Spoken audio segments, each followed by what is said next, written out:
All right, everyone, ready to dive in. Today, we're going to tackle something we all deal with every day, human behavior. Like, Mhm. why do we do the things we do? Nature versus nurture, right? Oh, it's a big question for sure, but that nature versus nurture thing, yeah, it's not so simple. Yeah. It's way more interesting when you see how those two are totally woven together. It's like they're doing a dance, Ah, right? Not battling it out. totally, yeah. And our guide for this deep dive? Well, we've got Robert Sapolsky and his book, Behave. Which, let me tell you, it is packed with insights. Totally. Sapolsky really makes you rethink how we see behavior. He reminds us, even though we humans think we're so special, we share a lot of those basic, mechanisms with other Oh, animals. okay, I'm listening. Examples. Like, picture a fish, right, getting bullied in a tank. Super stressful, obviously. But get this. That fish is pumping out the exact same stress hormone that we do when we're feeling threatened. Huh. So it's not just us overthinking things. It's like a basic animal thing. Yeah, it's deep down. Even like the biology of pleasure, it uses similar brain chemicals, whether it's us or like a chill capybara just hanging out. So we're all just fancy animals reacting to the world, but with a human twist. Pretty much. The difference is our brains, right? They're way more complex. Sapolsky uses this triune brain model, helps to picture it. Okay, break it down. Triune brain. What's that about? Think layers, like three of them, each one building on the last. So layer one, the most basic, we share it with all sorts of creatures, from geckos to gazelles. It's all about survival. Body temperature, breathing, that automatic stuff. The essentials. Yeah. And then what? Next up is the mammalian brain, layer two. Emotions run the show here, that feeling you get watching a scary movie. Total dread, right? That's talking to layer one, getting that fight or flight going. So emotions are built on those primal instincts. Yeah. Makes sense. Exactly. And then we get to the human special, layer three, the neocortex. This is where the high level stuff happens. Decisions, language, complex thought.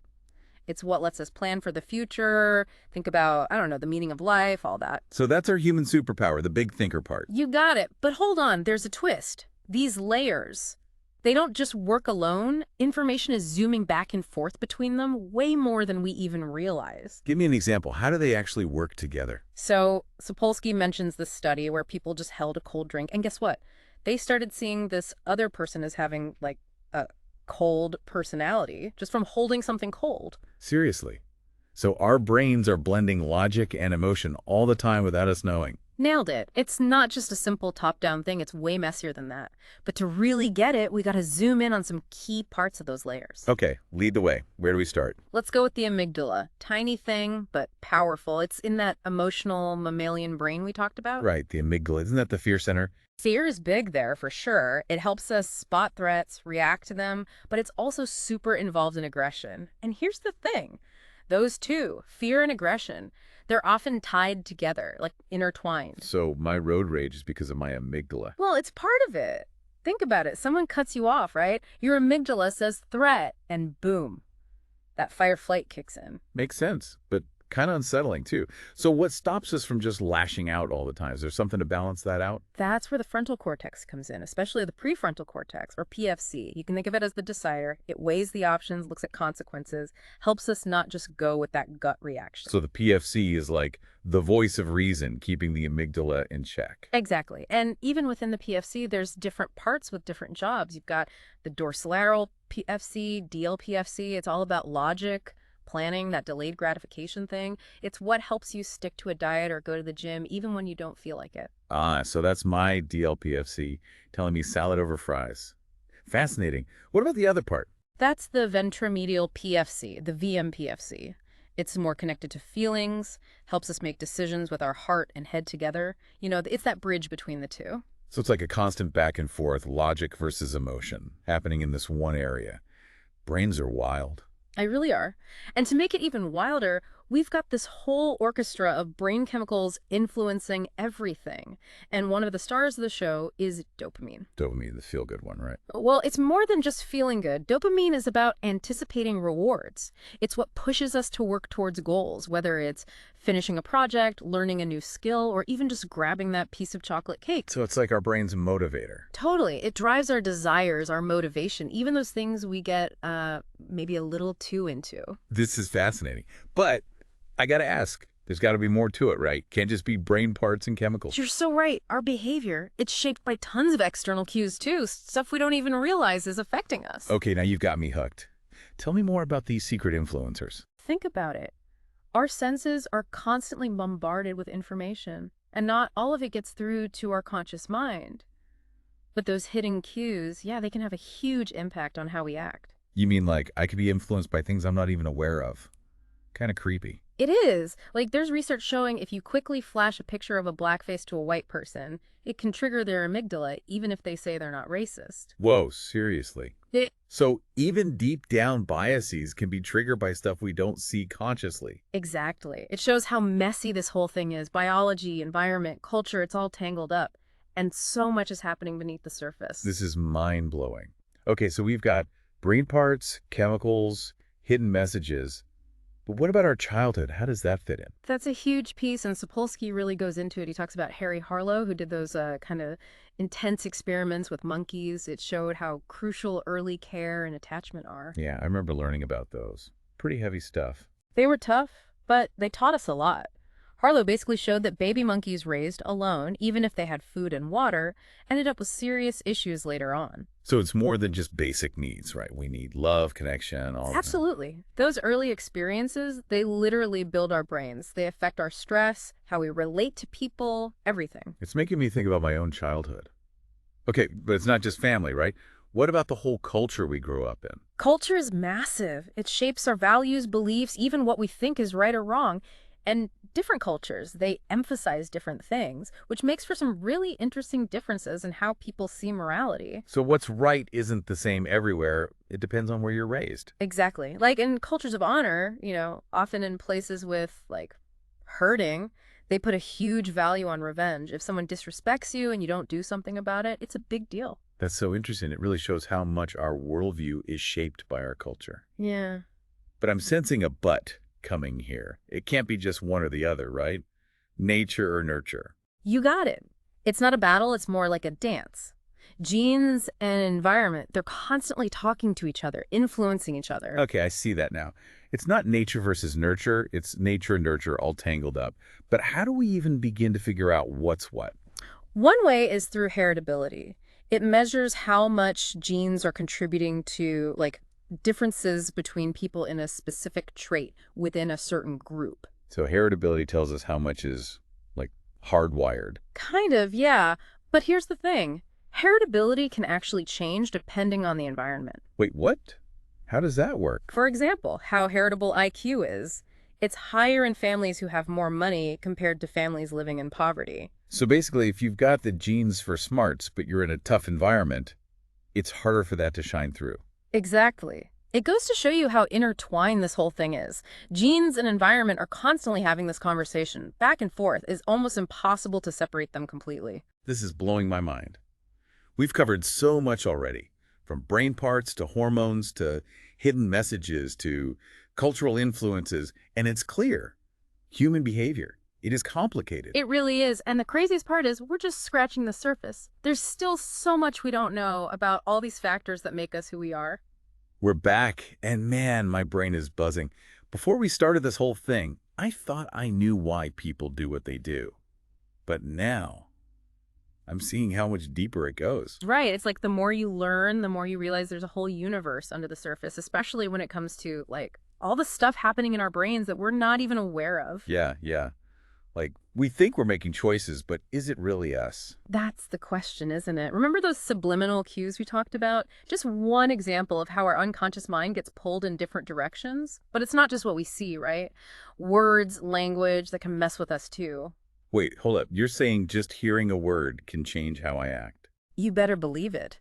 Sapolsky talks about this study using the prisoner's dilemma, that classic game where people have to decide, do I cooperate or do I go for it myself? Oh, yeah. Isn't that the one where it's like a test of, like, trust and also being kind of selfish? Exactly. It's like a mini drama of human nature. But here's the thing. Just by changing the name of the game, they could change how people played. If they called it the Wall Street game, bam! Way more competition, people looking out for number one. Okay, but what if they called it like, I don't know, yeah, helping hands game or something? Well, they called it the community game, and guess what? People cooperated way more. No way. So just the name put them in a different mindset. It's crazy, right? But it gets even weirder. In another study, they had people read these lists of words before the game, totally random seeming words. But the people who read lists with positive words like help and harmony, they cooperated more. Hold up. So words that have nothing to do with the game itself Yeah. can, like, prime us to act a certain way? Mhm. That's kind of scary. It is a little bit, right? It shows you how much of our decision making is happening on autopilot in the background. But words aren't the only culprits here. Hormones are messing with us too, big time, especially when it comes to stress and aggression. Okay, hormones. Yeah. Yeah, they can make me feel all over the place, but how do they tie into all of this? Here's the thing Sapolsky keeps hammering home. Hormones, they don't directly cause you to do something. It's more like they adjust how you react to what's going on around you. So, like, they turn the volume up or down on my emotions. Perfect analogy. Take stress, for example. When you're stressed out, your body's pumping out these hormones called glucocorticoids. And the more of those you got floating around, the easier it is to feel threatened, which can, lead to some not so nice behavior. So if I'm already having a bad day and someone cuts me off, I'm basically primed to lose it. Exactly. But here's the important part. Those hormones, they're not acting alone. It's a whole combination of things. Your genes, what's happened to you in the past, and of course, the specific situation you're in. So it's like my hormone levels plus everything else going on in my life all mixing together. Bingo. Sapolsky even talks about how testosterone, the aggression hormone, it doesn't always lead to aggression. Sometimes high testosterone can make you do something super pro-social, like defending someone you care about. Wait, so testosterone can make you a good guy or a bad guy? Depends on what's happening. Yep. Shows you how even the most basic biological stuff is affected by context. It's never simple. This is making me see things in a whole new light. But okay, flip side of the coin. If hormones can make us more aggressive, can they also make us more, I don't know, kind and helpful? Now, there's a good question. And scientists are looking into it big time. One hormone that's been getting a lot of attention is oxytocin. Oxytocin, the love hormone, fill me in. So oxytocin is all about bonding, trust, generosity in humans and other animals. For example, prairie voles, those cute little guys, they mate for life, and they've got tons of oxytocin receptors in their brains. So it's like the relationship glue, keeps them together. You could say that. But what's really interesting is that oxytocin can also boost empathy, make you feel more for other people. Seriously, like if I had a little oxytocin boost, I'd be more likely to help someone out. It's possible. Studies show that oxytocin can make people more trusting, more generous in those economic games we talked about. Whoa, that's powerful stuff. But hold on, if oxytocin can make us nicer, does that mean we're all just at the mercy of our hormones? Not at all. Remember, it's that interplay, always. Oxytocin doesn't force you to be good. It's more like it creates the right conditions for you to be more sensitive to, like, social cues, to be more open to acting in a pro-social way. So it's like it opens the door to kindness, but we still got to choose to walk through it. Exactly. It's a good reminder that even though biology is powerful, we still have some say in how we act. Okay, Yeah. that makes me feel a little better. Yeah. But I got to admit, I'm so stuck on this whole free will thing. If all this stuff is shaping our behavior, things we're not even aware of, how much freedom do we really have? Yeah, that's the million-dollar question, right? Philosophers, scientists, they've been debating it forever. Sapolsky, though, he's got this idea of mitigated free will. Mitigated free will, what's that all about? Basically, it means that, yeah, our biology, our environment, they set the stage, but within those limits, we still have some wiggle room to make choices. So it's like we're dealt a hand of cards. We can't change the cards, but we can decide how to play them. Perfect analogy. And Sapolsky's argument is that this view of free will, it makes sense scientifically and ethically. So it acknowledges that biology is a big deal, but it doesn't let us off the hook for our choices. You got it. It's a nuanced way of looking at it, seeing both the limits and the possibilities of what we can do. This is giving me a lot to think about. Yeah. But what does mitigated free will actually mean for, like, real life? How does it change how we think about responsibility, punishment, even helping people change? Those are the tough questions. And those are the questions we're going to dive into in the last part of our deep dive. All right. I'm ready for it, but I guess we got to wait for the big finale to get those answers.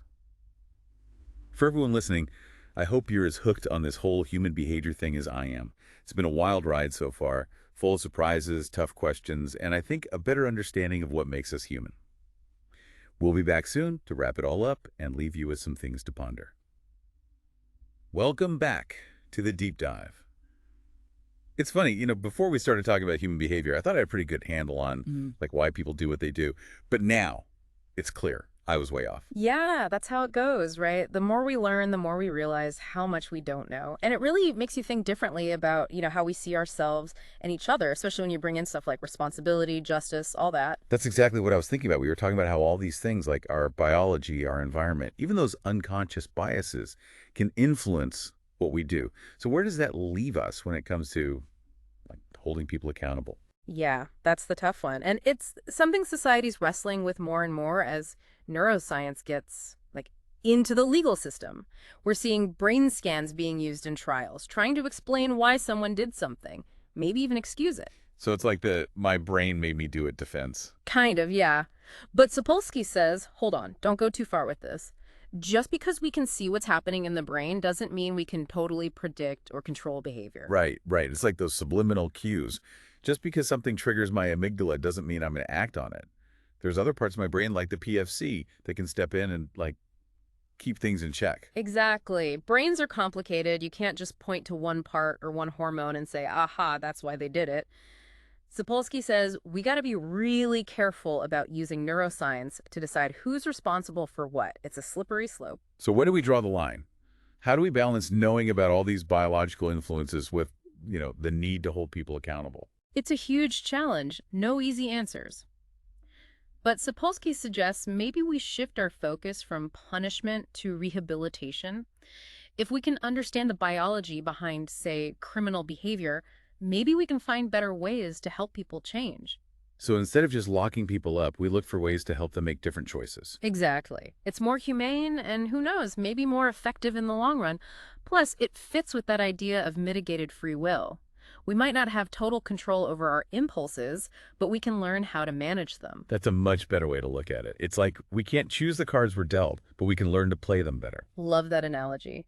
And it brings us back to, the takeaway from all this. Understanding these forces that shape us, biology, environment, the whole shebang, can help us be more compassionate and effective in how we deal with other people. So it's not just about criminals, right? It's about understanding everyone, even ourselves.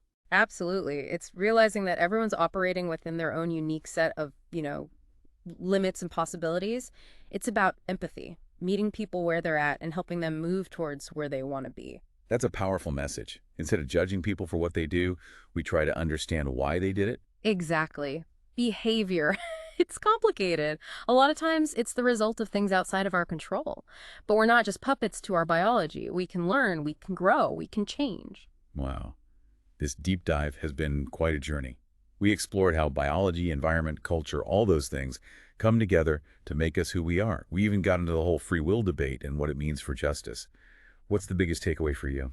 For me, it's humility. Humility in knowing how complex human behavior really is. Humility in admitting we don't have all the answers.